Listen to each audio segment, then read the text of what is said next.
Okay, Pero let's hindi start niyo- with Annex A. Hindi niyo po nailagay sa inyong supplemental affidavit kung sino nabigay sa inyo.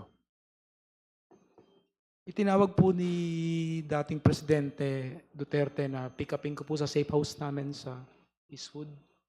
Yung dalawang cheque, tsaka cash. Pero dalawang cheque po na yan, hindi ko po na ipinalit kasi wala po akong account sa land bank. Tsaka masyadong malaki po. Alam ko po pwede akong ma-imbestigahan sa Ay, di, pero AMLAC. cheque eh. Di ba? So, walang bigat yan. Di ba? Apo, Cheque, no? apo. Ang bigat na sinasabi mo, eh baka sa AMLAC, ganun. Opo, yung inisip ko po pag dineposit ko po. Madam Chair, pwede po ba nating ipatawag ang ilang mga pangalan dito nabanggit ni Mr. Ramil Badriaga? For example, like si Antonio Monsayak, si Colonel Nolasco, si Colonel La Chica, pati yung Gina Acosta.